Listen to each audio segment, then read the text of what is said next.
Summer, 1997. A school bus rolls into a Colorado state park just before noon. Students spill onto the grass with paper bags and chatter. Teachers count heads. Olivia Brooks, 14, sits with friends, careful and bright, the kid who never slips the rules. After lunch, a small group wanders toward the berry bushes along a short loop. They leave at 12:05. By 12:15, the group returns. Olivia doesn't. Her spot on the blanket is still there. Her sandwich is untouched. A teacher calls her name. Friends say she was a few steps behind, then gone. Two students think they saw her near the service yard at the edge of the woods. Another swears she turned the other way. The stories don't match, and the clock won't slow down. Staff split into pairs. They cover the meadow, the footbridge, the first bends of the trail. They shout until their voices crack. Nothing answers back. Park radios chirp. A maintenance worker, Daniel Reed, moves through the background. A parent chaperone, Mark Taylor, paces by the bus. The principal calls 911. By sundown, searchers push deeper. Cops, rangers, volunteers, dogs. Helicopter blades thump over the tree line. No shoe, no bag, no drag marks, no sign of a struggle. Olivia's belongings sit on the grass as if she stepped away for a minute and never took that minute back. After midnight, the field lights go dark. Olivia is entered as missing. Rumors begin before morning. Two names rise fast. Mark, the chaperone with a minor record, easy to dislike. Daniel, the maintenance hand, some kids saw with a bottle more than once, easy to overlook. Interviews start, then stall. A ranger's note about Daniel leaving his post for 20 minutes lands in a file and gathers dust. A handkerchief found near a trail tests inconclusive. The case sways between runaway, abduction, and a bad hunch no one can prove. 25 years later, fire scorches the park and strips the ground. In the ash, a silver pendant marked OB surfaces, beside a corroded liquor can from 1997. The path to what happened tightens. Two men re-enter the frame. Only one of them knows the truth. If a girl could vanish from a crowded field trip in less than 10 minutes, what else can disappear right in front of us without a trace? Olivia's story begins in the middle of an ordinary summer day, surrounded by friends, teachers, and open ground. Yet she never came back. Do you think the first search that night missed something crucial? Or was the truth already hidden in plain sight? Share your thoughts below, subscribe for the full case breakdown, and stay with us as we move into Part 1, The Disappearance. It was the summer of 1997. Harrison High School organized a day trip to a natural park in Colorado. The weather was warm, the buses full of excited voices. More than 40 students poured out into the park, carrying lunch bags and sports gear. Teachers and a few parent volunteers tried to keep order as the group spread across the open fields. For most, it was just another school outing, a welcome break from classrooms and homework. Among the students was 14-year-old Olivia Brooks. She was a freshman, an honor student known for her diligence and kindness.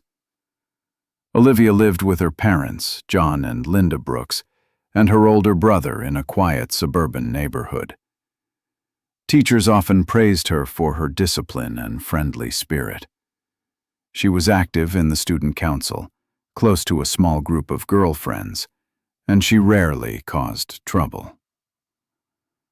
That morning, she carried a small backpack with her lunch and a silver necklace around her neck. The necklace was a birthday gift, engraved with her initials, OB. It was one of her favorite possessions. something she almost never took off. By midday, the class settled in a grassy area near the picnic tables. They ate sandwiches, shared chips, and joked about the long hike planned for the afternoon. After finishing her meal, Olivia joined 3 other girls who wanted to pick wild berries near the tree line. It was not unusual. Students often wandered short distances in pairs or groups. They told friends they would be back in a few minutes. Around 12:15, the group of girls returned. But Olivia wasn't with them. At first, no one thought much of it. They assumed she had walked back by a different path. Her seat at the picnic table was still there, untouched. Her lunch sat half-eaten, her backpack resting against the bench. 10 minutes passed, then 20. She still hadn't returned. Her friends grew uneasy. They spread out, calling her name across the open field. Some thought she might have followed another group of students. Others ran back to the berry patch, but she wasn't there. The teachers were alerted. What started as mild concern turned quickly into real fear. The supervising teacher organized a quick search. Students were told to stay in small groups. The adults fanned out across the immediate area, checking the nearby woods and rocky paths. Dozens of voices called Olivia, but no answer came back. Time stretched on. By early afternoon, panic had set in. Several students claimed they had seen her walking toward the maintenance area behind the picnic grounds. Others insisted she had gone the opposite way, toward the smaller trail by the creek. The contradictory statements only deepened the confusion. No one could agree on the last clear sighting. By 3 o'clock, the park was filled with anxious children and worried adults. Teachers ordered everyone to gather at the buses. Attendance was taken again and again, but Olivia's name remained unanswered. The police were contacted. Rangers joined the search, sweeping the woods and checking along the creek bed. They combed through the tall grass, called through the trees, and examined the hiking trails. Nothing. As daylight began to fade, the atmosphere shifted from frantic energy to grim silence. Parents arrived at the park, some helping, others in tears. That night, at 9 o'clock, officials made the first official missing person report. Olivia Brooks, age 14, height 5'2", brown hair, brown eyes, last seen wearing jeans and a light t-shirt. The information was broadcast to local law enforcement, entered into the state database, and given to nearby patrol units. News spread quickly through town. Harrison High families called one another in disbelief. Neighbors gathered at the Brooks home, trying to comfort her parents. John Brooks, her father, insisted that his daughter would never run away. Linda Brooks clutched a recent photo, her face pale with shock. Friends described Olivia as dependable and trustworthy, not the type to disappear voluntarily. Back at the park, the search continued until past midnight. Helicopters circled with spotlights. Officers walked the trails with infrared scopes. Volunteers shouted until their voices cracked. But the woods stayed silent. No movement, no response. The first day ended without answers. Olivia was gone. For investigators, the timeline was brutally narrow. She was last seen around 12:10, alive and cheerful, heading toward the berry patch. Within 30 minutes, she had disappeared completely. How could a girl vanish in broad daylight, surrounded by classmates and teachers, in a public park? The question haunted everyone present that day. Parents of other students pulled their children closer, unwilling to let them out of sight. Teachers replayed every step of the trip, wondering how they could have missed the moment Olivia slipped away. The Brooks family waited by the phone, hoping for news that never came. Officers promised to expand the search at dawn, covering the park with more dogs, more rangers, and more volunteers. But as the hours passed, the reality set in. Olivia Brooks, a 14-year-old student with everything ahead of her, had vanished in the middle of a school outing. The community's fear deepened with the silence. This wasn't a remote mountain trail or an abandoned road.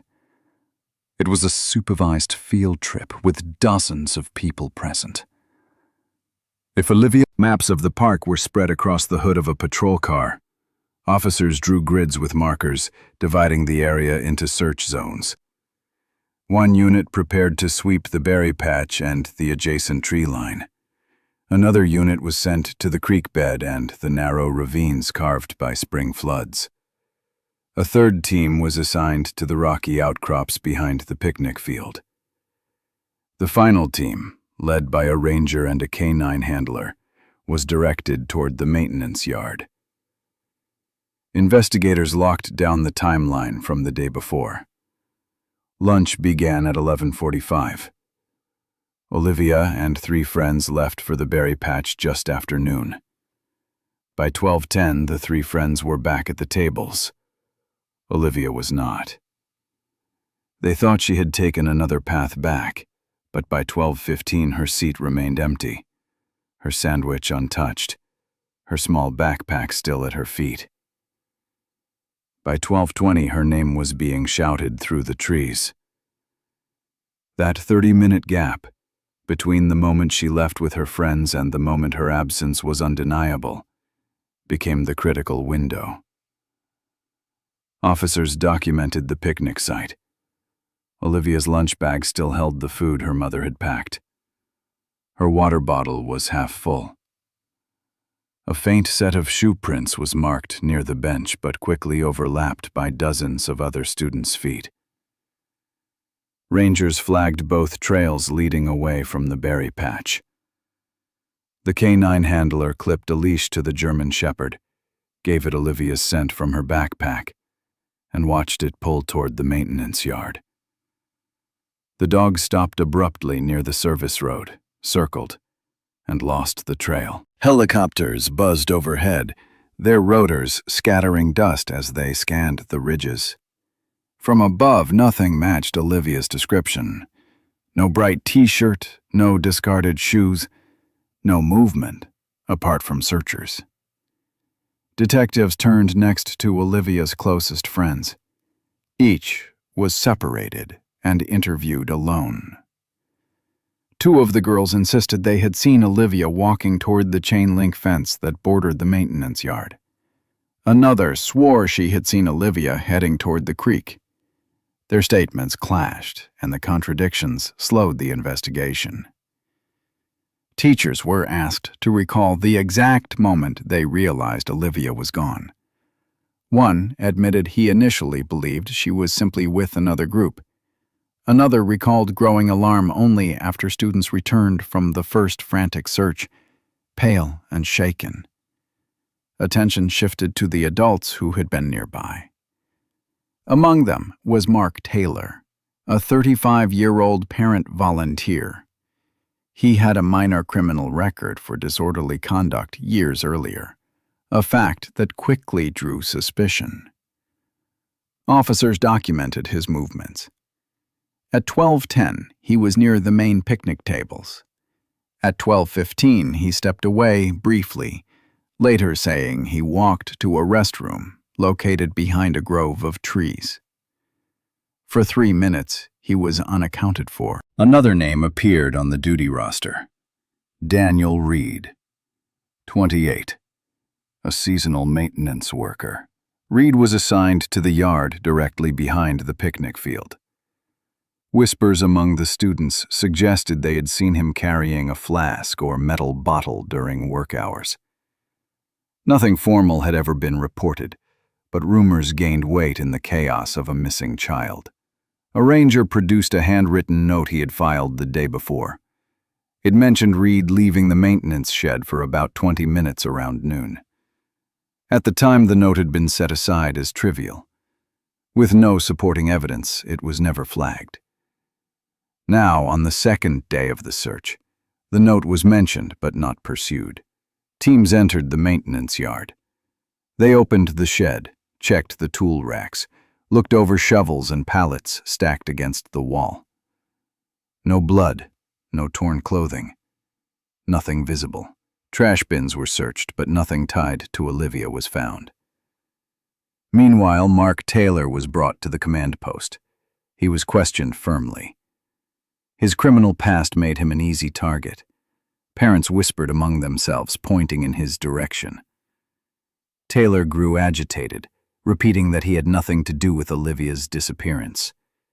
His alibi for those missing minutes remained weak.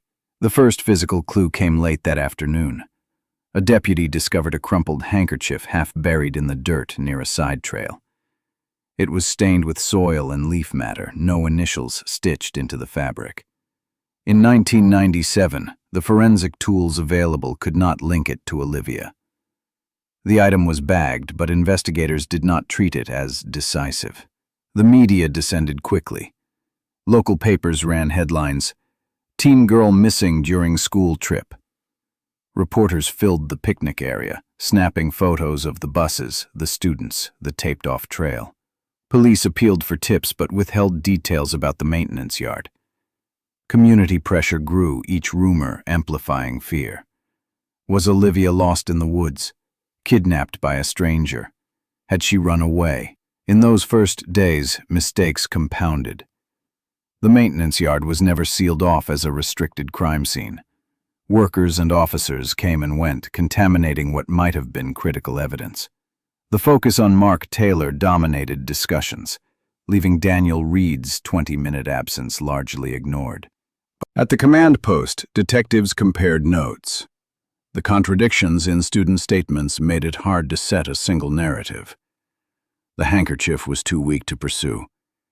Mark Taylor, with his record and his missing 3 minutes, was cast as the prime suspect. Daniel Reed, who had been in the very place where the scent trail ended, remained in the background, answering questions politely, offering to help, and ultimately walking free. As night fell again, the official search was scaled back. Families were told to return home. Teachers herded exhausted students back onto buses. Olivia's backpack was returned to her parents, and a quiet decision was made. The case would narrow in on Mark Taylor. That decision, made in the heat of the first 48 hours, would shape the investigation for decades. The dog's trail that ended at the maintenance yard, the ranger's note about Reed's absence, the crumpled handkerchief in the dirt, each was set aside. The story moving forward became about a troubled parent volunteer with a record, not a maintenance worker with a secret. Part 2 of Olivia's case closed with no answers, only suspects. And as the search faded, so did the chance to catch the truth. The trail was cooling. Mark Taylor carried the weight of suspicion. Daniel Reed blended back into daily life. And Olivia Brooks remained missing.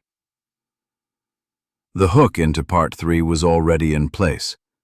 Investigators, pressed by time and pressure, would keep their focus locked on Taylor, blind to the gaps in Reed's story. The missed evidence, the dog's lost scent, the untested handkerchief, the overlooked report, would become the silent threads holding the case in limbo. 48 hours after Olivia Brooks vanished, the investigation reached a breaking point. 2 full days of ground searches, helicopters, and canine sweeps had produced nothing. Detectives knew they needed a direction. Without solid evidence, they turned to the people who had been closest to the scene. And almost immediately, one name began to dominate their files: Mark Taylor. Mark wasn't a stranger. He was a parent volunteer who joined the school trip to help supervise. But unlike the other adults, Mark carried baggage. The weight wasn't just on him. His family felt it too. His wife worked part-time at a local store, but lost her position after customers complained. His children endured taunts at school. Some friends distanced themselves, afraid of being linked to the suspect. In less than a week, Mark's family life unraveled under the glare of suspicion. What fueled this pressure were the inconsistencies in witness accounts. Several students said they saw Mark near the edge of the woods around the time Olivia disappeared. Others recalled him stepping away briefly, claiming he was going to the restroom. His own statement admitted to being gone for a few minutes, but when pressed, he couldn't give a clear timeline. That gap, no matter how short, became a crack investigators widened. In their eyes, it was a window of opportunity. Meanwhile, Daniel Reed, the park maintenance worker on duty that day, handled questioning very differently. He answered calmly, never raising his voice, never showing panic. He even joined parts of the search effort, offering tools and directions to volunteers. His behavior painted him as cooperative, even reliable. No one pressed harder on him, even though one report noted he had been absent from his maintenance station for nearly 20 minutes. That detail, written by Ranger James Carter, was filed away but never prioritized. That overlooked memo would one day prove critical. But in 1997, without physical evidence linking Daniel to Olivia, the note carried little weight. Investigators focused instead on the suspect who fit the narrative more neatly. Mark, the man with a record, the man seen wandering, the man with gaps in his story. Adding to the confusion was a small piece of evidence, a handkerchief found near a side trail. Dirt-stained, without initials or markings, it was collected and sent for testing. But technology in the late 90s couldn't extract DNA from such limited material. Without results, the handkerchief was shelved, dismissed as unrelated. Another piece of the puzzle slipped away. The community, meanwhile, split down the middle. Some insisted Mark was responsible. Others whispered about an unknown predator in the park. Rumors of a suspicious truck parked near the entrance spread. But Daniel Reed remained untouched. He stayed on the job, quiet and steady, offering nothing more than simple answers. I didn't see anything unusual. I stayed near the maintenance shed. His composure shielded him. His silence kept suspicions at bay. By contrast, Mark's defensive tone in interviews and his uneasy body language seemed to confirm the public's doubts.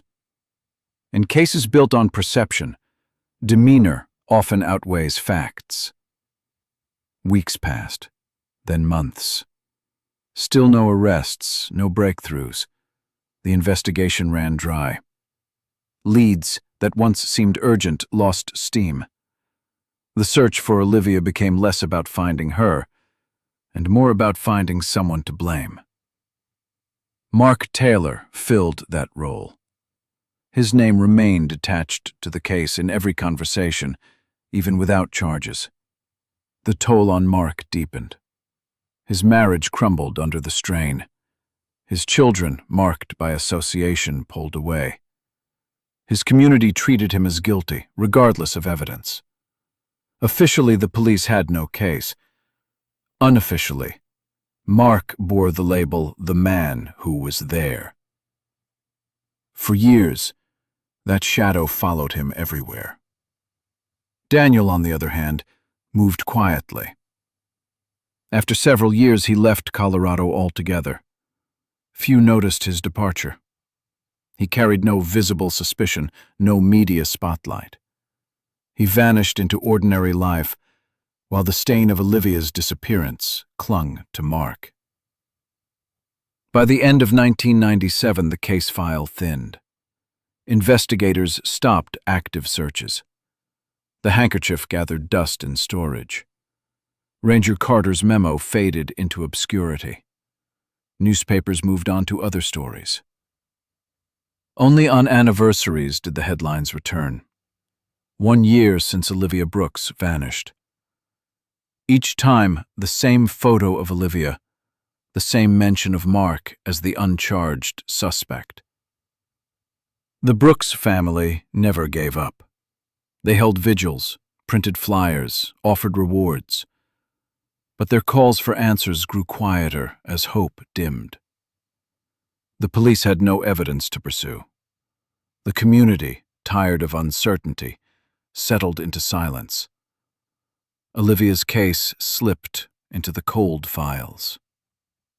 Mark lived under suspicion for death. By early 1998, the investigation into the disappearance of Olivia Brooks was effectively frozen.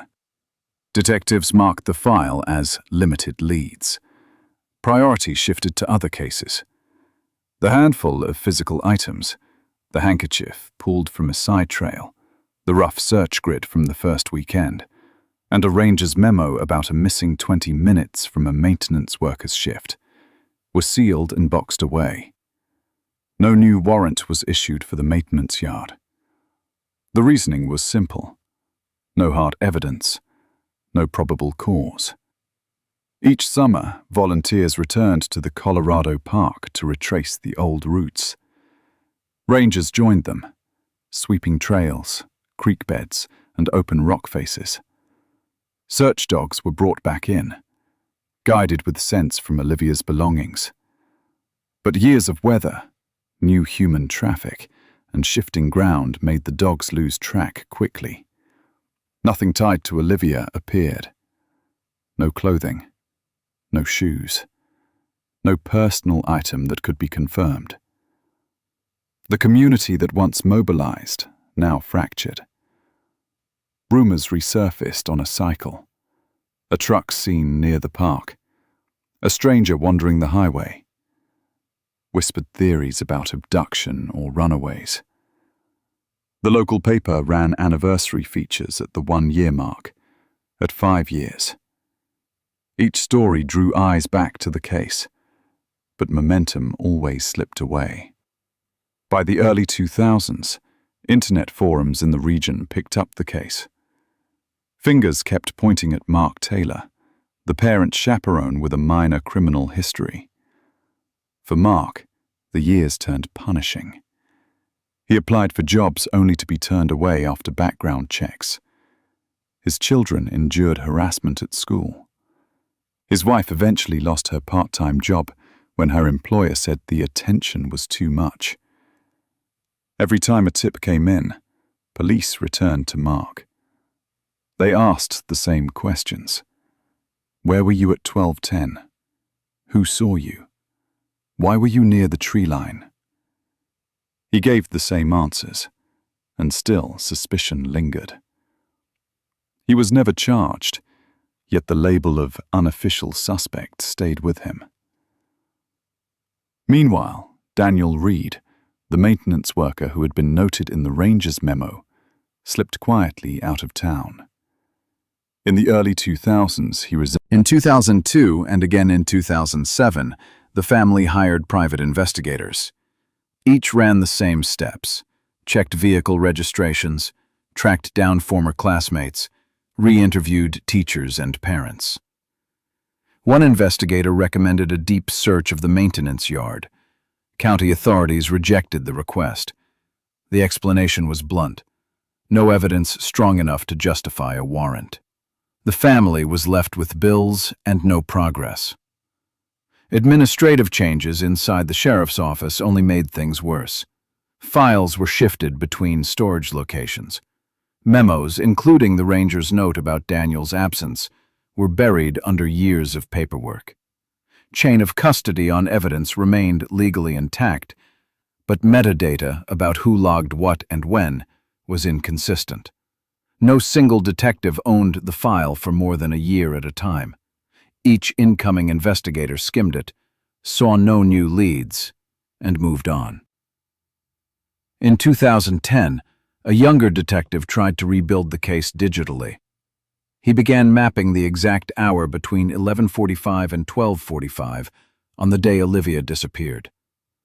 The work revealed gaps, blind spots around the maintenance zone, unsearched side trails. But funding ran short, and the detective was reassigned.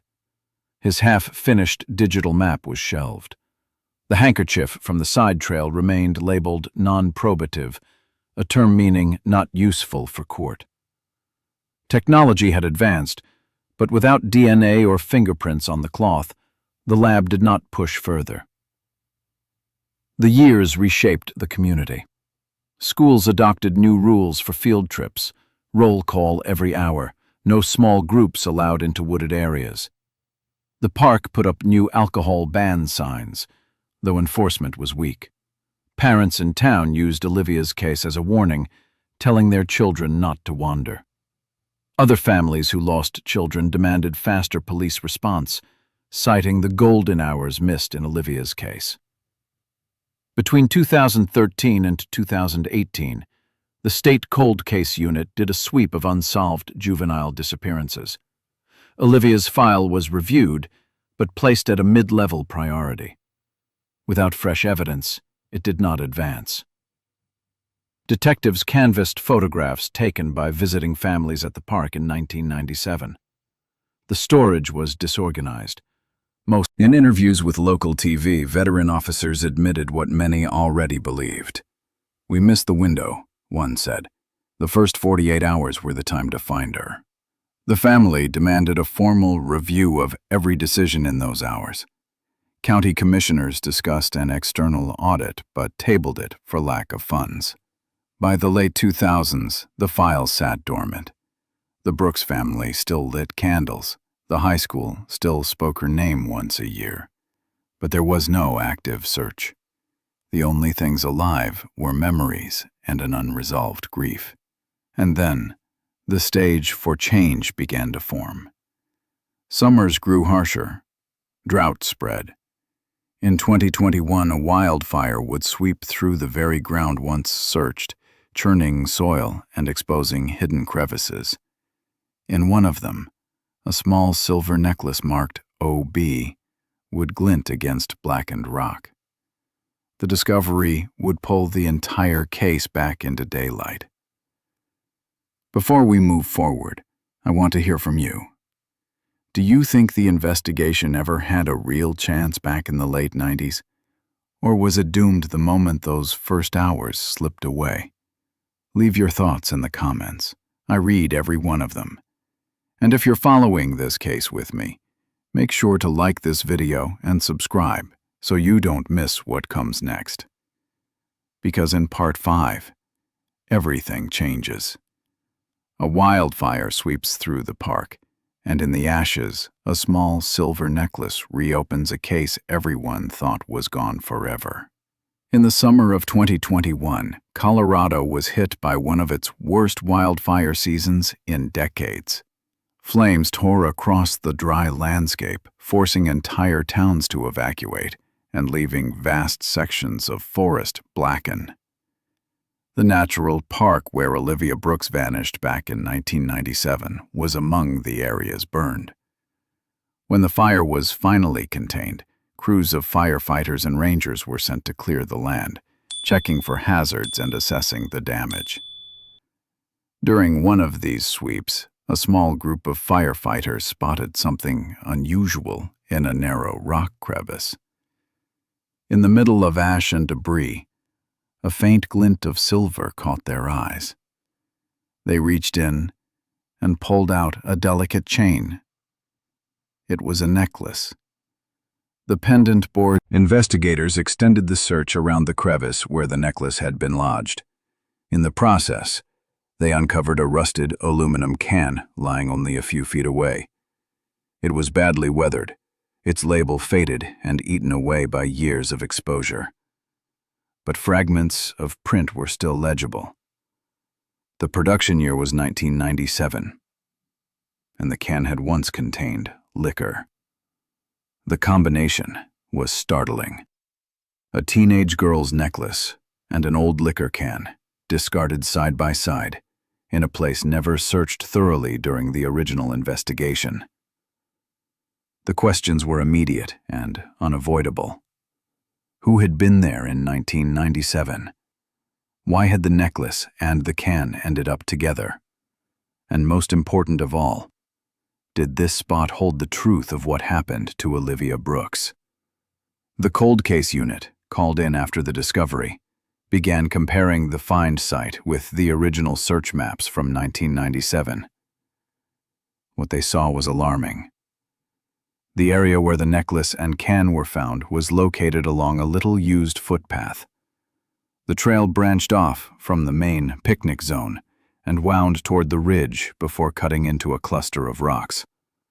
The records showed that the 1997 search had focused heavily on the picnic grounds, the bus parking lot, and the main trails used by visitors. The small spur trail, isolated and rough, had received only cursory attention.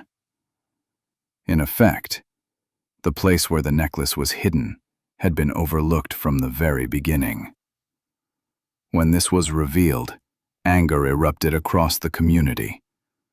Local news outlets ran story after story. Headlines asked bluntly why the police had failed to sweep the area in detail. Talk radio hosts questioned the competence of the original team. Online forums exploded with debates. For the Brooks family, it was a painful reminder that critical mistakes had been made in those first 48 hours. Linda Brooks addressed reporters outside her home. "My daughter didn't run away. She didn't vanish into thin air.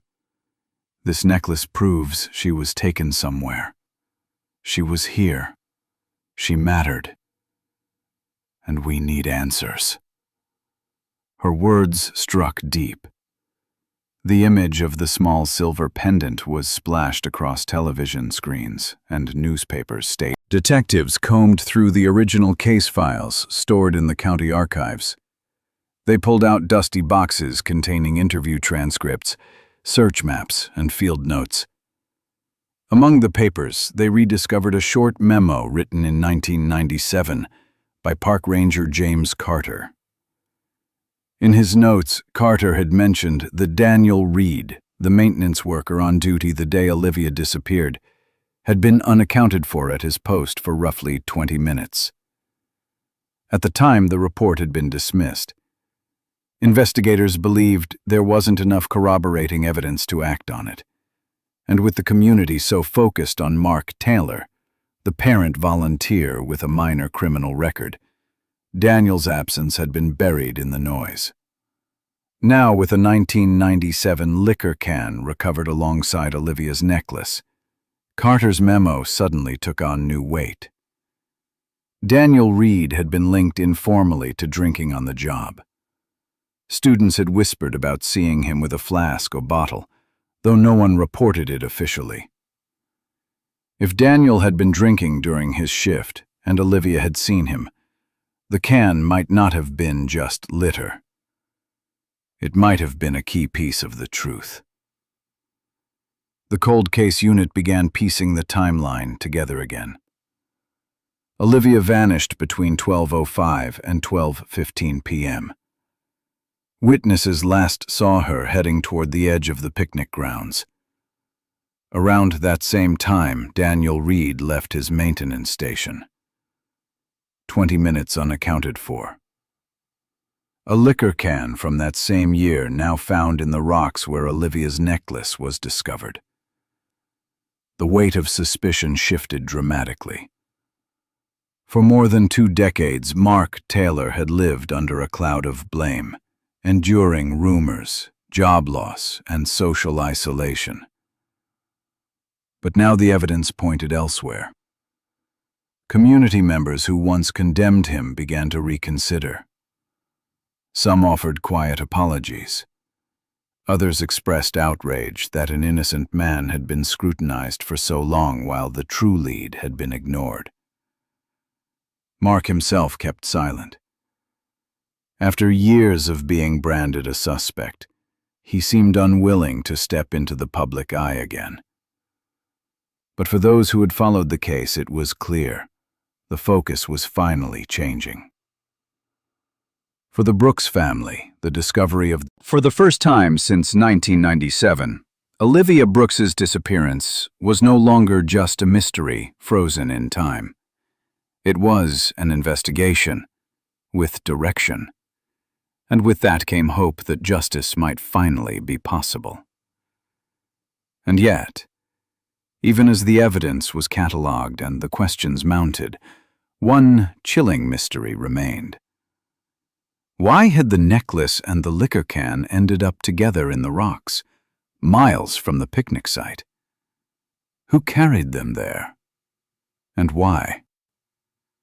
The answers would not come quickly, but the reopening of the case marked the beginning of a new chapter, one that would lead investigators directly back to the man who had slipped away from suspicion in the very first days. In 2021, a rusted beer can from 1997 and a silver necklace engraved with the initials OB forced the case open again.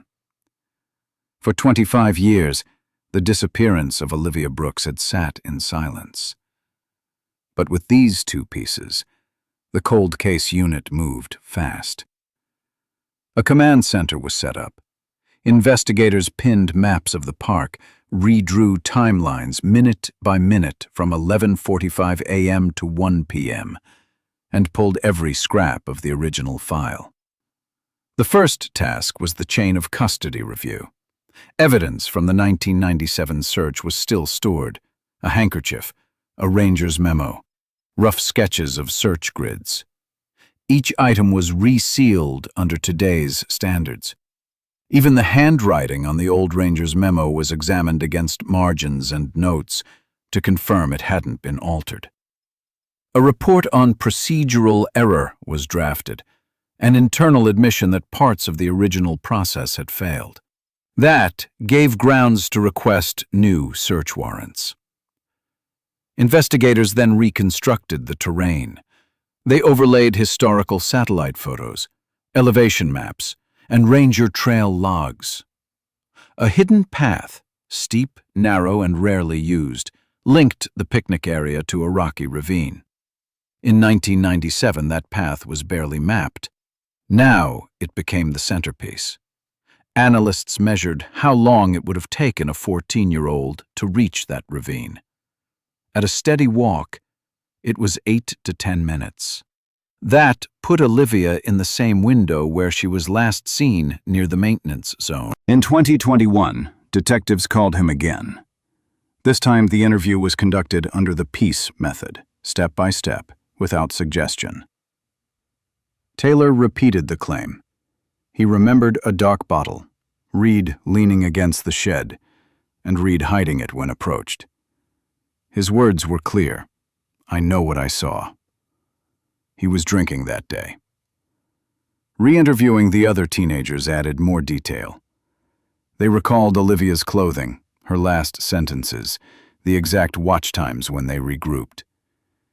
Teachers and parents confirmed the attendance marks at 11:55, 12:10, and 12:20. Family photo albums from the picnic were scanned. A background image showed Olivia walking toward the tree line minutes before she disappeared. The memo from Ranger James Carter also resurfaced. He had once written about unexplored ground near the ravine. When questioned now, Carter admitted the memo was downplayed in 1997.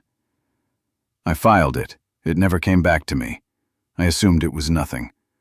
His handwriting matched, but side notes in the margin suggested concern that was never acted upon. Investigators ordered a second ground search at the ravine. No DNA was expected after decades. Instead, they sifted soil in 50-centimeter grids. They recovered tiny fragments of metal consistent with a beer can. Microscopic fibers clung to moss, possibly from clothing. Importantly, the necklace and the can were mapped in relation to each other. The positions suggested they had been dropped, not washed there by erosion. Meanwhile, Reed's past was examined in layers. His employment file showed transfers, complaints, and eventually resignation. His later jobs were traced. Old co-workers described him as nervous, occasionally secretive. One recalled, "He liked to cut through the side trail," said it saved time. Maintenance logs from that era revealed repeated notes about a secondary gate close to the ravine. With a partial picture forming, detectives requested a soft search of Reed's old belongings. Old lockers, toolboxes, and even the trunks of vehicles once registered to him were checked. Records from 1997 showed he had requested. The critical questions were prepared. Who had access to the side trail without being noticed? Which entry point could he have used to avoid students and teachers? And why had he left his station at the exact time Olivia was last seen? The prosecution plan hinged on motive through panic. In 1997, being caught drinking on duty meant termination and possible charges. Reed had reason to pull Olivia aside if she saw him. A confrontation could have escalated. Not a planned attack, but a sudden clash. The tragedy may have unfolded in minutes. But hiding it afterward, staying silent for decades, was its own crime. To strengthen that theory, prosecutors pulled internal policies from 1997. They confirmed drinking on shift was grounds for dismissal and referral to law enforcement. Reed had every reason to fear exposure. That fear could have driven him to isolate Olivia and led to a fatal struggle. Investigators also reconstructed the order of evidence placement. Which object had landed in the ravine first, the can or the necklace? The can was dented, consistent with being thrown. The necklace clasp showed signs of being pulled. Their distance apart matched the reach of an adult restraining a child. With the file nearly complete, media control was critical. Detectives held a short press briefing. They confirmed the cold case was reopened, but gave no details to protect the coming interrogation. A hotline was opened for anyone with photos or video from the 1997 picnic. Community members were told directly. Mark Taylor was no longer under suspicion. Protecting him from renewed stigma was a priority. The internal report closed Part 6 of the reinvestigation. The chain of events had circled back to one man, Daniel Reed. His 20 minutes of absence, the hidden side trail, the alcohol, and the recovered necklace all aligned. The cold case unit scheduled the decisive interview. And then came the hook for the next stage. During questioning, when Reed was confronted with the necklace and the 20-minute hole in his story, his voice cracked. For the first time in 25 years, the silence broke. Investigators noted the shift. The first hour stayed on the surface. They asked about 1997, about seasonal work, about tools and gates and side trails. Daniel answered with practiced calm. He said he repaired fences and cleared brush. He said he checked drainage near the picnic lawn and swept the maintenance shed. His voice did not move when they said Olivia Brooks's name. He said he had heard about the disappearance, like everyone else. He said he didn't know anything that would help. They shifted to the calendar and the clock. They laid out a timeline from 11:45 a.m. to 1 p.m. They marked each minute where a teacher did attendance or a student remembered a detail. At 12:10, Olivia was last seen near the line of trees. At 12:15, a vague sighting near the service station. Between 12:05 and 12:25, Daniel's duty log was blank. He stared at the printed sheet. He said he stepped outside. He said he wanted air. He said he might have walked. He could not name who covered for him. He could not explain why there was no entry. The questions narrowed. Which route did he take when he left the shed? Did he use the main path or the side trail? Why did he not sign back in? He stared at the floor, his jaw set. He lifted his eyes and tried to smile. It looked like strain. The room stayed quiet long enough for the camera's fan to be heard. He did not fill the silence. They opened the folder and slid out a photograph in Ath. It showed a weathered beer can found in 2021 on a rock shelf inside the ravine. Its stamp barely legible, its year still clear. Daniel leaned forward, then back. He said a lot of people drank in the park. He said he never saw that can. The next photograph was a satellite overlay with the old elevation map beneath it. A thin gray line curled from the picnic area to the ravine. The analysts had traced a rarely used side trail. Maintenance used it to cut distance.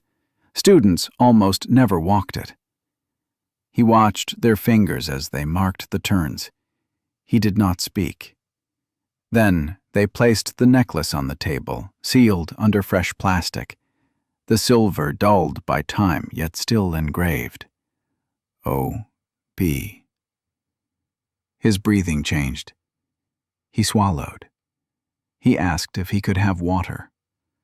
When the bottle was set in front of him, he didn't drink. He kept looking at the plastic. The room stayed quiet again. The lead investigator said they believed Olivia went down the side trail in the window where he could not be found. She said the can was dented in a way that suggested a throw, not weather. She said the clasp on the necklace showed stress, like it had been pulled. He spoke first, in a small voice. He said sometimes, back then, he took a drink at lunch. He said it was stupid. He said he didn't want to lose the job. He paused and then said, Olivia came around the corner by the shed. She saw the bottle in his hand. She told him she would tell a teacher. He tried to calm her down. He said he did not want a scene. He did not want the other kids to see. He said he asked her to walk with him to the edge of the service road where it was quieter. He said she resisted. He said he put a hand on her arm. He said she pulled away and tried to turn back. He said he panicked and stepped in front of her, guiding her toward the trees. He said the words came out wrong. He said his grip was too tight. He said she fought him and he lost control. He said they reached the top of the ravine where the rock sloped into brush. He said she twisted, stepped sideways, and her shoe slid. He said she went down hard. He heard the sound of bone on stone.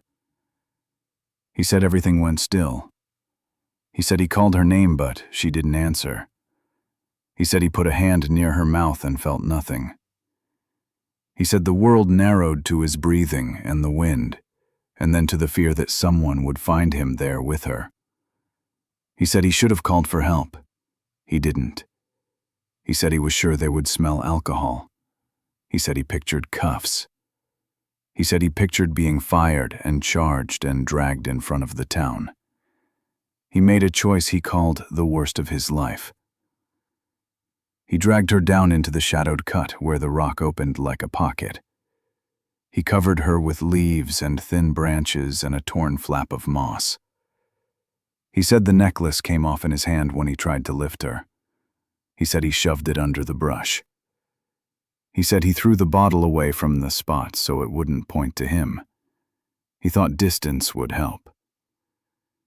He did not think about how objects sit where hands leave them. He said he stayed there for a minute, then two, then more. Every sound in the park felt like a radio turned up too loud. He forced himself back to the shed. His watch said 23 minutes had passed since he stepped out.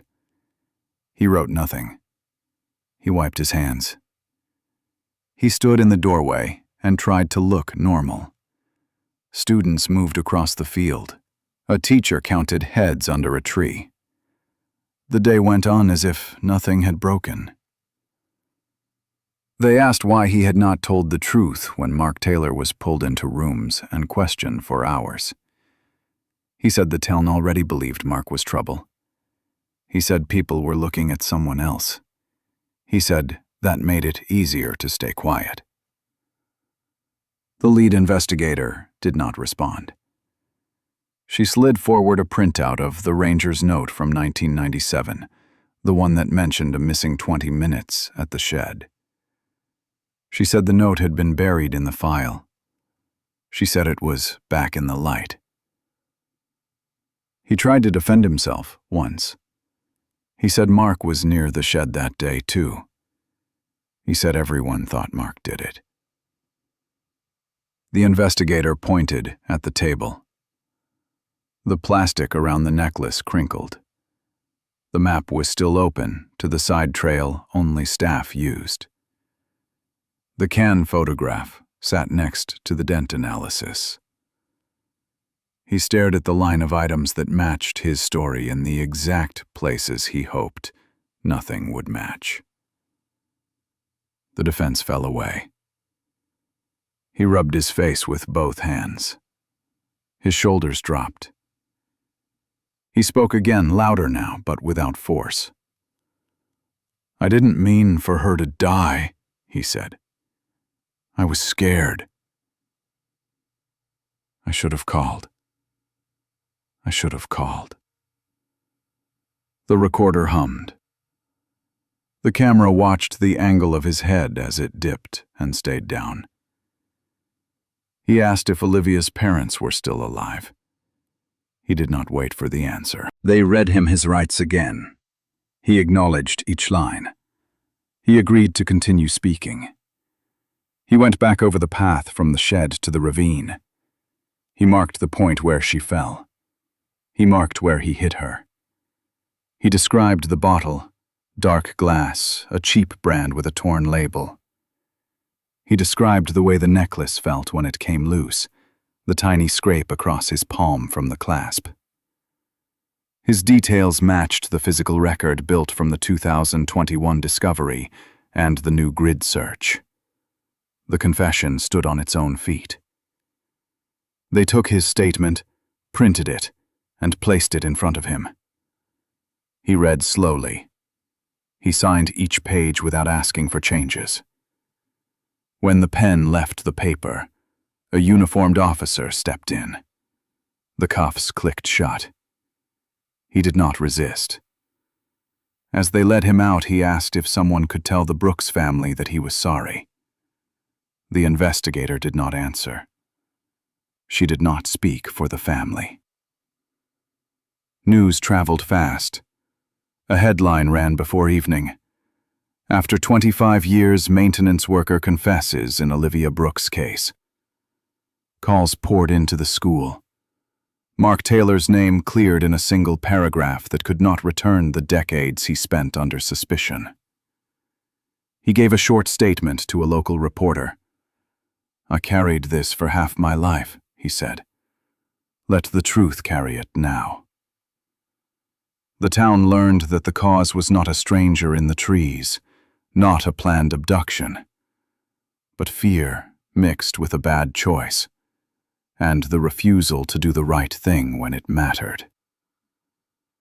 Back at the precinct, the unit called the Brooks family. The mother listened to the few careful sentences the investigator had prepared. The line went quiet. The investigator said they would share the full report when it was ready. She ended the call and stared at the glass. The room still smelled faintly of the plastic evidence bag. The charging paperwork moved quickly. Manslaughter, evidence tampering, obstruction during a major investigation. The map and photos went back into their folders. The necklace remained secured in the new chain of custody. The beer can went to storage, with the fragment analysis. The arrest happened the same day the confession was signed. Officers walked Daniel Reed from the precinct to the county jail without incident. The charging sheet listed manslaughter, evidence tampering, and obstruction in a major investigation. By evening, local stations ran the same headline: a 25-year mystery headed to court. Preparation moved fast. Prosecutors built a simple theme. If he had called for help, Olivia Brooks might have survived. They framed the case around time. 12 minutes from the shed to the ravine, 20 minutes off the clock. 25 years of silence. The defense leaned on accident. They said Daniel never intended harm, that panic is not murder, that a life should not be measured by one terrible choice. Jury selection took days. Each juror was asked whether they could separate sympathy from law. The courtroom in Colorado filled before the first gavel. Reporters lined the back wall with laptops open. The Brooks family sat in the front row, a framed photo of Olivia resting against a purse. Mark Taylor came in quietly and took a seat near the aisle. For the first time in decades, he entered a courthouse not as a suspect, but as a witness. The state opened with the rebuilt timeline. A blown-up exhibit showed 11:45 a.m. to 1 p.m., marked in neat black lines. The prosecutor traced Olivia's last known steps toward the trees, then the maintenance shed, then the side trail. She pointed to the blank space in Daniel's log between 12:05 and 12:25. She showed a map of the ravine where firefighters found the OB necklace in 2021 and a corroded beer bottle stamped 1997. She explained the dent pattern on the glass and the stress mark on the clasp. She did not raise her voice. She did not need to. Mark Taylor took the stand. He kept his answers short. He said he saw Daniel drinking near the shed. He said he remembered the position of Daniel's arm when he tried to hide the bottle. He said he reported it in 1997 and was ignored.